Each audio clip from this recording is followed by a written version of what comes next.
Hi everyone, if you enjoyed this video, please subscribe. If you haven't subscribed yet, I'd love to see you join me. And don't forget to like, and let me know what you think in the comments. I know this sounds totally nuts, especially after something happened to me that I thought only happened in movies. Honestly, it freaked me out so bad, I just need to get this out there, you know? Like, if something happens to me, people need to know this story. And seriously, I'm not on any meds, I don't have any mental health issues. No past trauma, none of that stuff. Was a normal person, living a totally normal life. Until now, I guess. My name's Sarah, and I'm from this tiny town in Georgia, where everyone knows everyone. I work as a 911 operator. Yeah, answering emergency calls. My family lives way out in the boonies, in another state, and I haven't even told them about any of this yet. I'm scared that if I get them involved, whatever this is might somehow reach them too. So, yesterday I started my night shift, same as always. Usually it's mostly low priority calls, maybe a few prank calls here and there. After doing this for a few years, you get pretty good at figuring out what's real and what's just noise. The shift was pretty quiet, actually, until I got this one call that I honestly thought was a prank at first. 911, what's your emergency? I said into the headset, just like always, after putting my coffee back on my desk. I was just getting settled in for the night. Someone's outside my house. The voice on the other end said really fast, like she was about to hyperventilate. They've been looking around my yard and windows for, like, 2 minutes now. It was a woman, and her voice, it was weirdly familiar, even from the first few words, but I couldn't quite place it. She was talking super fast. You could tell she was totally freaked out. Which, yeah, no kidding, I would be too. I thought it was a friend at first, but I don't know this person, and they look off. Okay, Mom. I scooted my chair closer to the desk and started typing on the computer, getting ready to log the call. Can you give me your address and tell me if you can see if this person is armed? Yeah, it's the yellow houses inch. She kept talking, but I kind of tuned her out for a second. She had just given my address. My fingers froze halfway through typing. I sighed, thinking, seriously, this has got to be one of my friends. We're a small group, and we're still kind of childish when it comes to pranks, even if we're way too old for it. But I've told them a million times how messed up prank calling 911 is. Who is this? You know this can get you in serious trouble, right? I reached for my coffee, rolling my eyes, hand hovering over the disconnect button. But she kept going. I don't get it. I'm serious. Please don't hang up. She snapped back and her tone really threw me. Then, just as quick, she went back to sounding all panicked. I'm sorry, but this isn't a joke, please. I'm really scared about what this person might do. Okay, Mom. I put my coffee down, ready to play along just long enough to make this prank caller sweat a little. Bad luck for her. I thought, getting the 911 operator who actually lives at the address she picked for her little joke. What's your name and what room are you in right now? I'm Sarah. I'm looking out my bedroom window right now. They're still there. My blood started to boil. This person was unbelievable. It had to be a friend. I raised my voice, warning them again about how much they were going to regret this prank, and I was about to just hang up when Sarah, on the phone, started practically begging me not to. And for some reason, something in my gut told me to listen. I decided to give her one last chance.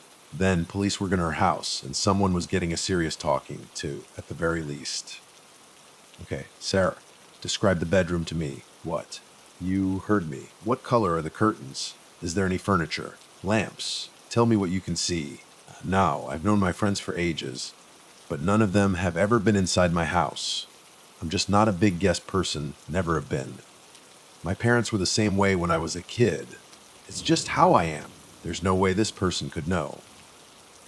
Purple curtains, she started, and my brain just short-circuited.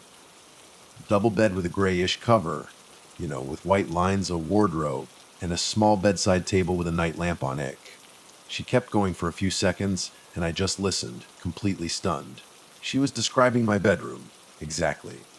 Then her next words snapped me right out of it. Miss, why are you asking me this? There's someone outside my house. I couldn't answer her right away. This was just unreal. Nothing like anything I'd ever dealt with on this job. This woman, apparently named Sarah, who sounded just like me, claiming she lived at my address, standing in the exact same bedroom as me, was talking to me, Sarah. How in the world did any of this make sense? I tried to stay calm, tried to keep talking to her like it was a normal call, but I could hear my own voice shaking when all I could manage was, "Okay, Mom," before I just went silent again. I started rummaging around in my desk drawer, trying to find my personal cell phone. My ex-husband, Mark, had installed security cameras facing the front, back, and sides of the house after people in the neighborhood started talking about some car driving around their houses, day and night. Nothing ever came of it, but hey, extra security, right? Never thought I'd actually need it. I opened the camera app while this other Sarah kept saying, "Hello," over and over, but I was too focused to answer.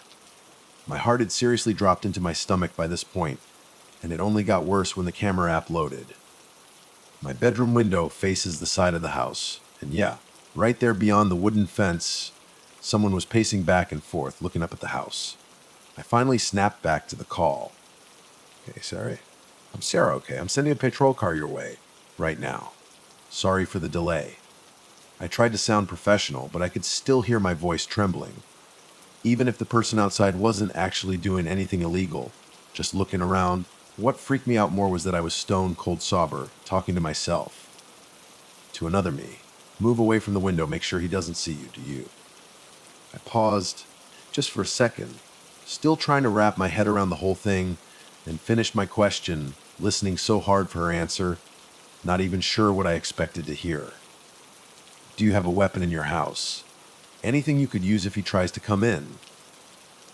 "I mean, the only thing I can think of right now is the knives in the kitchen," she said, sounding really stressed. "And there's an old pistol, but it's in the basement, and the door to that is outside. Am I going to have to defend myself?" She sounded terrified, but I was just floored. The same exact words I would have said. "I have a pistol, and it is in the basement, with the door outside." Still completely lost, I told other Sarah, to check again, see if the person was still there, and I reassured her that the police were just minutes away. It was only then that I finally looked around the 9/11 center, like I was waking up from a dream.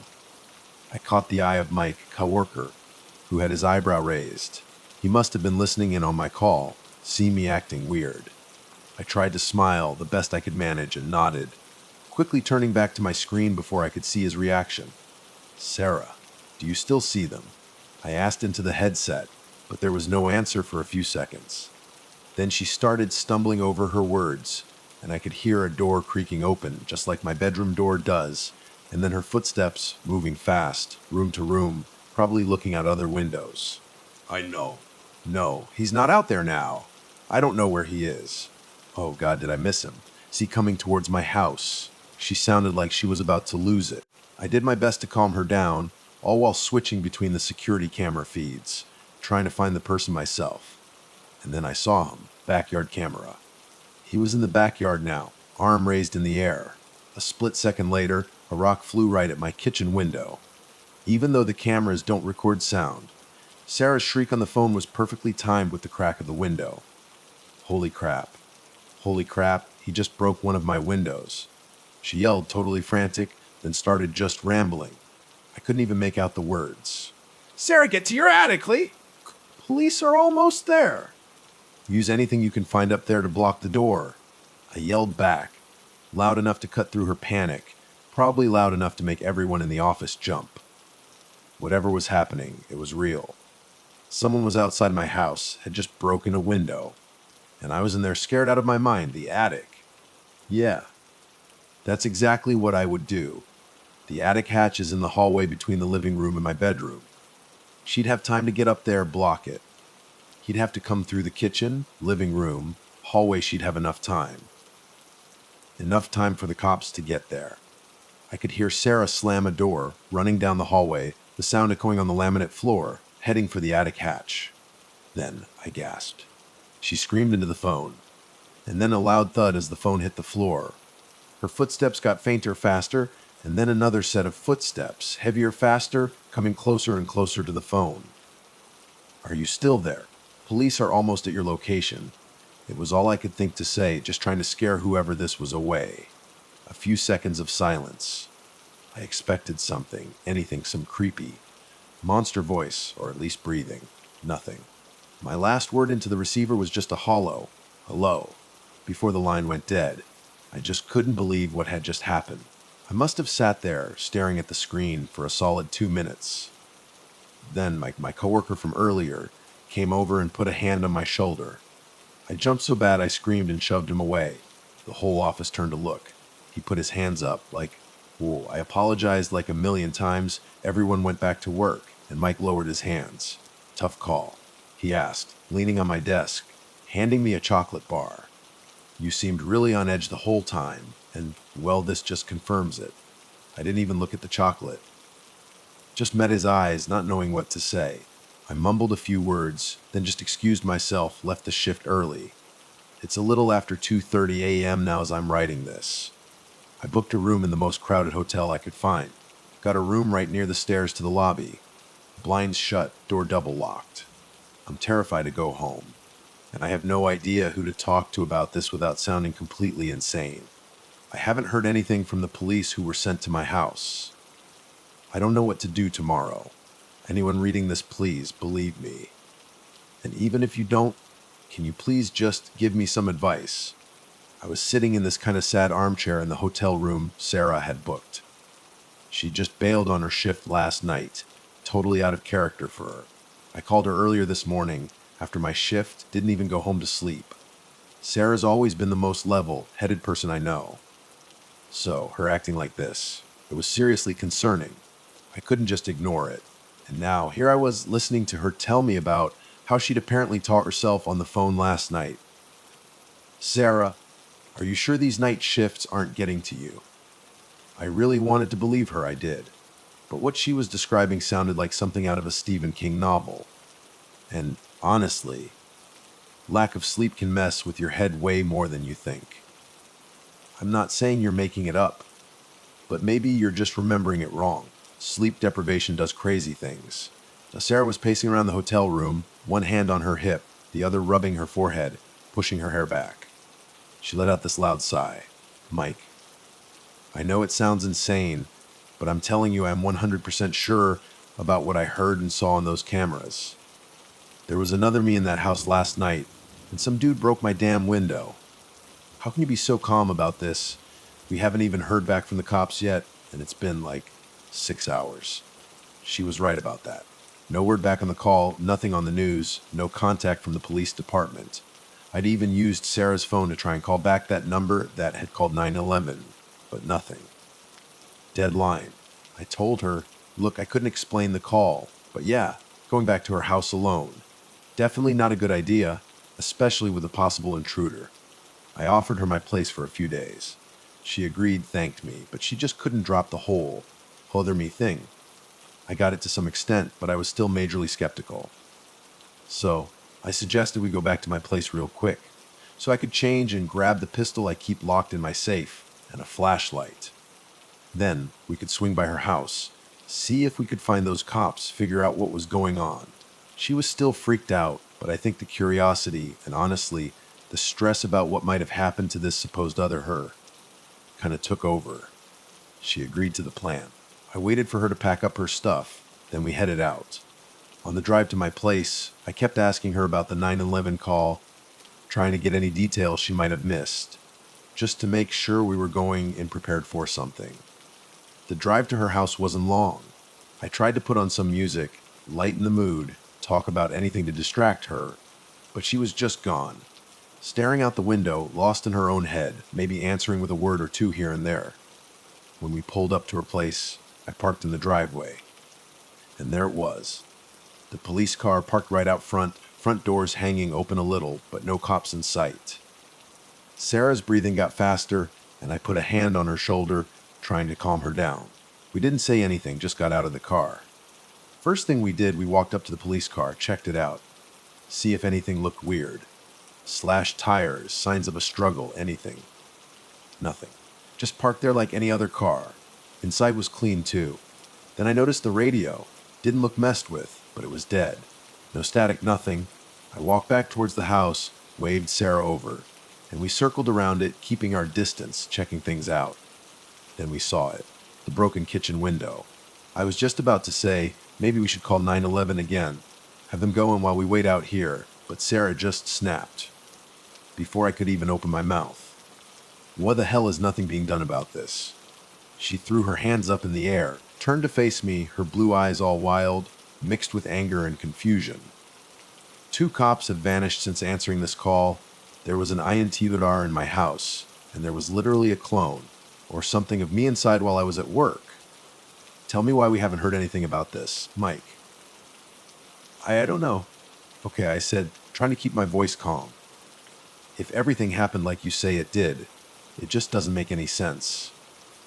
I cut her off before she could start up again, knowing she'd jump all over me for implying she was lying. But seriously, we should just let the actual authorities handle this. We're not professionals. Sarah tried to say something, then just stopped, shook her head. I thought, maybe she's finally listening, gonna do the smart thing. Nope. Instead, she turned around, took a few steps towards her back door, then looked back at me. What are you doing? I asked. I'm going in, she said, like it was the most obvious thing in the world. Nobody's gonna listen to me anyway. And I'm not leaving without some kind of answer, some kind of clue. I just stared at her, totally taken aback. Waited a few seconds, see if she'd say anything else. She just stood there looking right at me. I knew deep down she was hoping I'd say I was going in with her. Well, before I did that, I tried one more time to talk her out of it, get her to think this through. No luck. So, fine. That's what I did. But I gotta admit, I was starting to get seriously nervous myself. The back door was unlocked, and it opened into a different hallway than the one Sarah had described on the phone. I figured that out right away because there was no attic hatch in the ceiling. Sarah had told me the layout of her place, so we walked together, me in the lead, gun drawn, calling out, "Hello, police," just to be safe. Sarah smacked my shoulder, eyes wide, and I just shushed her. We had no clue who or what was inside. Intruder, cops, both. Didn't want to go in guns blazing, you know. Didn't want any accidental anything. Of course, we got no answer, no sound at all, except for our own footsteps. The house was dead silent. We checked all the rooms on the ground floor. Nothing seemed out of place, nothing weird, except for the general creepiness of the whole situation. Then we got to the hallway with the attic hatch. And yeah, there were a couple of things that definitely stood out. First, right there on the floor, the phone. Sarah's phone, or at least a phone identical to hers. And then, on the walls, these faint scratch marks, like something had been dragged along them. Those were the only signs that anything was even slightly off besides, the broken window in the kitchen. That's got to be the phone she used to call, Sarah said, picking it up. It's exactly like mine. She tried to turn it on, but the battery was dead. Screen was cracked in the top corner, probably from hitting the floor. What the hell is going on, Mike? Calm down. I started, even though I knew calm down never actually calms anyone down. Okay, so attic and basement left. Let's check the attic first, then the basement. Sound good? Yeah, okay, she said, but she still looked totally freaked. Basement's locked, though. Key should be in one of my bedroom drawers, if it hasn't been moved. All right, you go grab the key. I'll check out the attic. No point in both of us going up there. I raised the gun a little, grabbed my flashlight. Don't worry about me. Famous last words, right? Sarah nodded, headed towards the bedroom, disappeared through the doorway. I turned to the attic hatch. Nothing blocking it, which I realized even before I really looked. It lifted open way too easily. No trash piled on top like other Sarah, had been planning to do. Confirmed my suspicion she hadn't made it up here before the call ended. I climbed up the ladder, and the first thing I noticed was the temperature. It was freezing. Yeah, it's an attic, but this was cold. Had to be at least 10 degrees colder than downstairs. I shivered as I pulled myself into the attic, started shining the flashlight around. Dusty boxes, old furniture covered in sheets, the usual attic junk. Nothing really worth mentioning, and definitely nowhere for anyone to hide. I checked behind every box, every piece of furniture, every nook and cranny. Nothing. No sign of anyone, anything. Walking back to the hatch, I started climbing back down the ladder, called out for Sarah. Sarah. All clear up here. No answer. Wasn't immediately worried. Hatch was still open. If anything had happened, I'd have heard something. Right, waited a few seconds, still no answer. I headed towards the bedroom. Empty. Just like it was when we checked it before. Sarah. I called again, louder this time. Started checking the other rooms again, just in case. Paused for a second, listened. Nothing weird. All the background noise from outside, birds, cars, whatever, it had all stopped. Again, didn't really register as weird at the time. Just quiet. Looking through the rest of the rooms. Still nothing. Maybe she'd gone outside, waiting for me by the basement door. Yeah, maybe. I headed back to the back door, opened it, and stepped right back into the living room. I blinked, looked behind me. Yep, definitely the same hallway we were just in, the one we came in through. What the? I shut the back door, turned around, headed for the front door. Gotta get out of here. Figure out what's going on. Open the front door. Kitchen. I just stood there for a second, completely lost. Rubbed my eyes. Still inside. Still standing right at the front door, which was now leading me back inside. I walked back through, approached the broken kitchen window. Instead of the yard, the street, the neighbor's house's bedroom. Looking right into the bedroom, my heart started pounding. Seriously pounding. Panic attack coming on, I could feel it. Sweating, heart racing, felt like it was going to jump right out of my chest. I started running. Room to room, door after door, trying to get out. But every door just led to another room inside the house. Looping back again and again. I had to stop, sit down for a second, just breathe before I passed out. I slumped down in the living room, trying to catch my breath. And that's when I noticed it. Something really weird. Well, more weird than being trapped in a freaking house-time warp. I noticed the walls in the living room. They changed color. And the coffee table. Half of it was just gone. Like glitched out. Like in a video game when something doesn't load right. Table still had 2 legs standing up fine, but the tabletop was cut off diagonally, and the rest of it just wasn't there. I waved my hand where the other half should have been. Went right through air. I kept walking room to room. And the changes, they started getting worse, more obvious. Chandelier in the kitchen, upside down, hanging in midair, attached to nothing, but it was there. Solid. I tried to push it, wouldn't budge. I could touch it, feel it, but it was just floating. I don't know how long I spent in this place. Felt like hours. Then, finally, after what felt like forever, I heard something. Noise, breathing. Fast, scared breathing. Just like mine felt right then. Coming from the next room. Couldn't even tell which room anymore. It was all just random. I end up back in the bedroom. And that's when I saw him. Gruesome. Tall guy, clothes ripped, covered in wounds. Scratches, cuts, deep gashes all over his body. Lying in a huge, messy pool of blood, and something else dark mixed in. Some of it splattered on the wall behind him. And yeah, there were those scratch marks again, just like in the hallway. It was like a flashback hit me, seeing him. His clothes, what was left of them, same clothes the guy from the security camera, the window breaker, had been wearing. He was still alive, barely, eyes bloodshot. And then he saw me. He screamed. And I screamed right back. No! No! Get away from me! He yelled, gasping for air, trying to sit up, throwing a shoe at me. It barely made it past his leg, landed right next to him. Get the F away. I'm not going to hurt you. Look, You're not gasp for real, gasp and not real. Taking a chance. Hoping I wasn't about to give him a heart attack, I rushed over to him, held my hands up, yelling loud enough to shut him up. Started firing questions at him fast as I could. What was this place? What'd he break in? Did he know Sarah? He just kept rambling, couldn't get anything coherent out of him. Then, suddenly he grabbed my right arm, strong grip. Surprised me, shocked me silent. And then in that silence he spoke.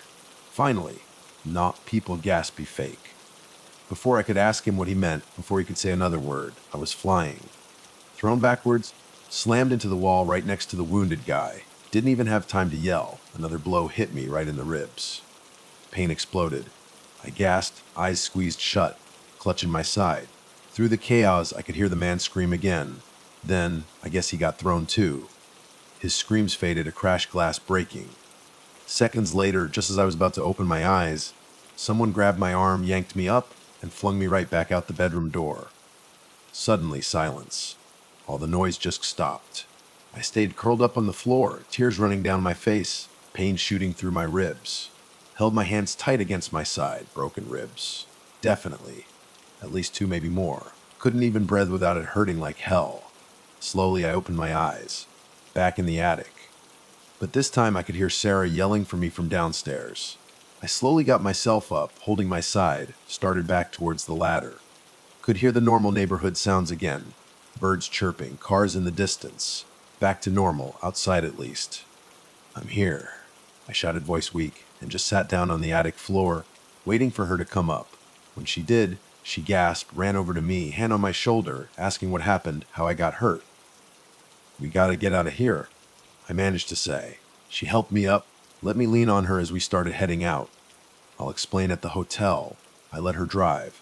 She kept asking questions, but I was too exhausted, too much pain to really answer. We got to the hotel parking lot.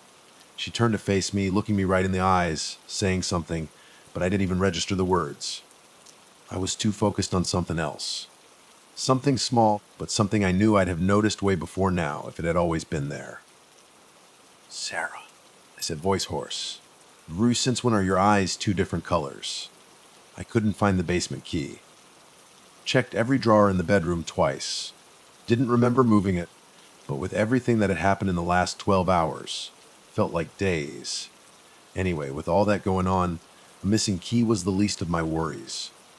Too freaked out to go wandering around the house alone, especially not towards the basement. I decided to just wait by the attic ladder for Mike to finish searching up there. Maybe he'd find something, or maybe I'd just go up and join him if he was taking too long. But then I stopped, listened. No footsteps from above. No noise at all from the attic. "Mike," I called up, looking up in the dark square of the hatch. Couldn't even see a light from his flashlight. "Mike, you up there?" Then I heard his voice. "I'm up here." Sounded flat, weird, not really like him. But, sound can be funny, especially echoing down from the attic. I just figured it was that. "Come up," he said. "I found something." "What is it?" I asked, starting to climb the ladder.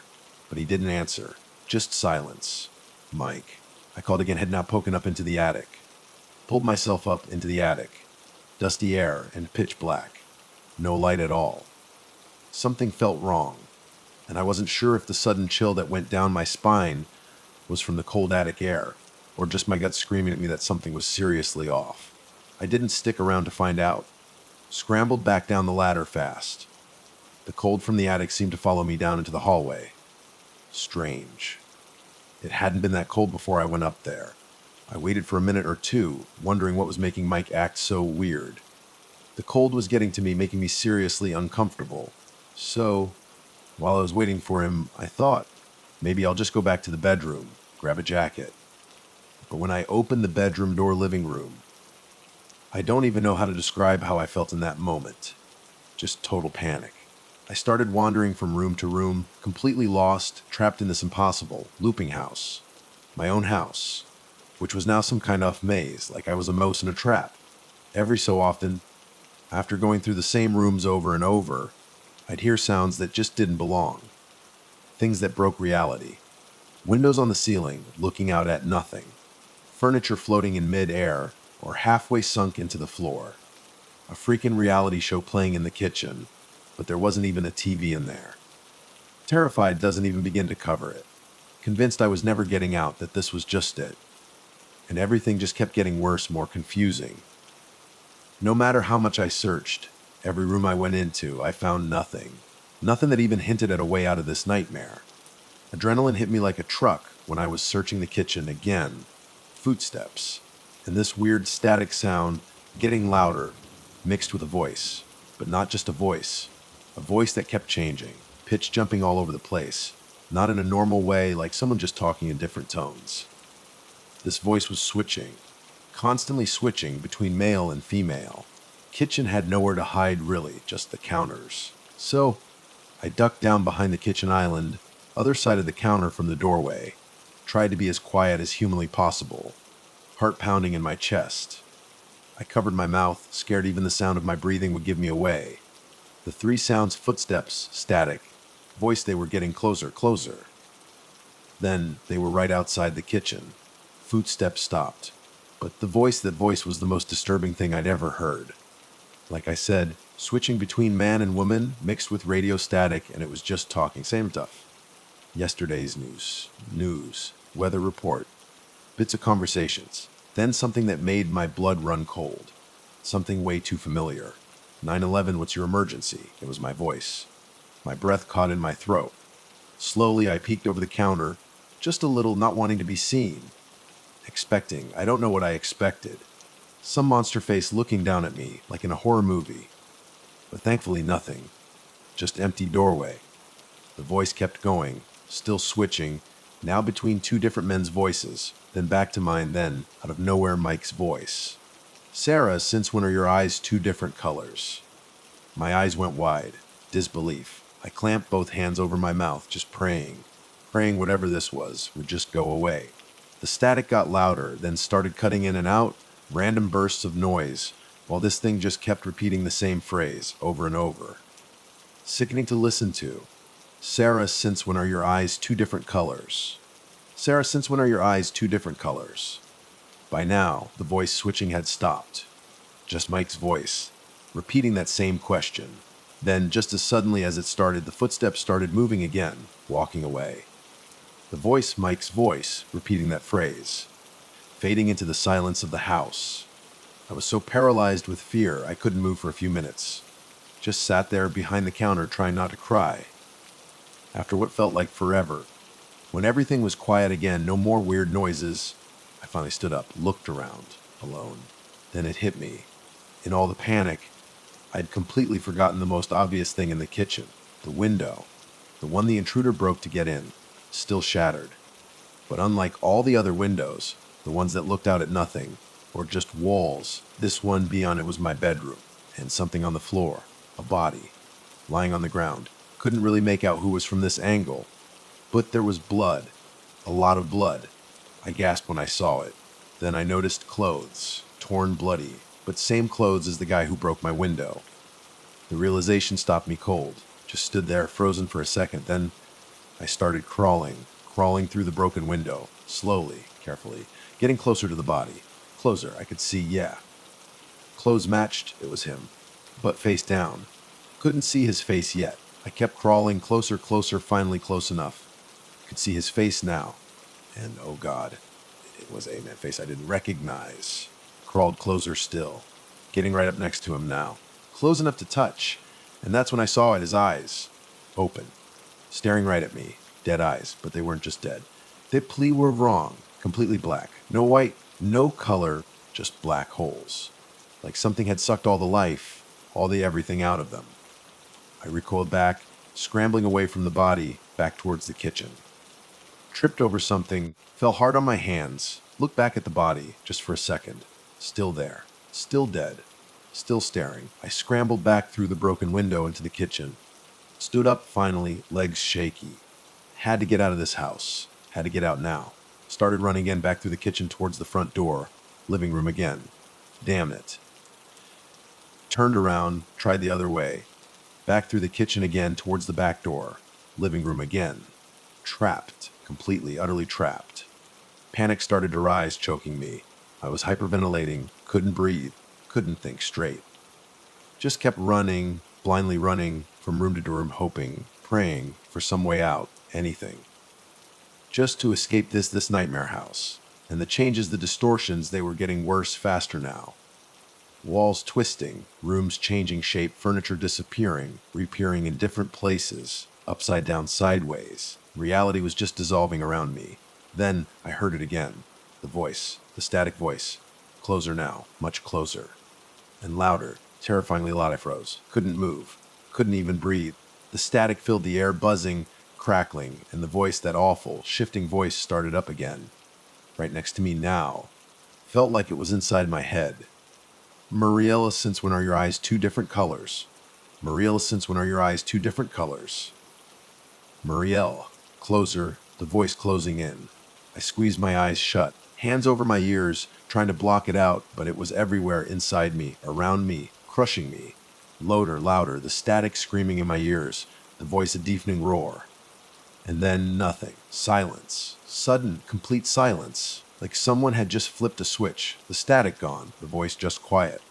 Too quiet. I slowly opened my eyes, and I was somewhere else. Not the attic, not the hallway, not any room I recognized, just a gray space. Empty. No walls, no floor, no sea gray, and cold. So cold it burned, like the attic cold, but amplified. 1,000 times worse. I could see my breath fogging in the air, even though there was no air, none of anything, really. Just gray and cold, and something else. A presence. Something was there with me. Something watching. I could feel it heavy, oppressive, terrifying. Not the static voice, a different voice. Deep cold, but clear, and somehow even more terrifying than the static voice had been. It spoke right into my mind, not through my ears, but directly into my thoughts. You are not supposed to be here. The words weren't spoken in any language I knew, but I understood them perfectly, and with them came a feeling. Dread. Pure, unadulterated dread, like the universe itself was telling me I had made a mistake. A terrible, irreversible mistake. Leave. That was all. Just leave. But the force behind that word, it was like being shoved by a mountain. I stumbled back, tripped over nothing, fell, and then I was back. Attic again. Dusty cold. But normal attic cold, not that cold. And I could hear sounds again, outside sounds, birds, cars, normal sounds, Sarah's voice. Calling my name. From downstairs. Mike, are you okay? Meek, I'm here. I yelled back, voice weak, shaky. Managed to sit up, then just sat there for a second, trying to get my bearings. Trying to remember who I was, where I was. Everything was spinning. Then Sarah was there, climbing up the ladder, face pale, eyes wide with worry. Mike, what happened? Are you hurt? We've got to get out of here, I said, voice hoarse. She helped me up, and I leaned on her, stumbling down the ladder. I'll explain hotel. She helped me out of the house into the car. She drove, kept asking questions, but I just couldn't answer. Too exhausted, too much pain, head still spinning. We got back to the hotel parking lot. She turned to face me, looking me right in the eyes, saying something. But I wasn't even listening. I was staring at her eyes. Her eyes, Sarah, I said, voice barely a whisper. See, since when are your eyes two different colors? And that's when it hit me, the voice in the kitchen. Mike's voice, repeating that question. Mariela, since when are your eyes two different colors? Not her name, mine. And then I knew, looking at Sarah, at her mismatched eyes, one blue, one hazel. I knew with a cold, sickening certainty that the Sarah standing in front of me wasn't my Sarah. Not anymore. Something had changed. Something had come out of that house with me. And it was wearing Sarah's skin. And that's everything. That's what happened. I'm still at the hotel. Don't know what to do next. Don't know who to trust. Don't even know if I'm still me. Or if something else came out of that house with me too. I just needed to tell someone. Anyone. Before it's too late.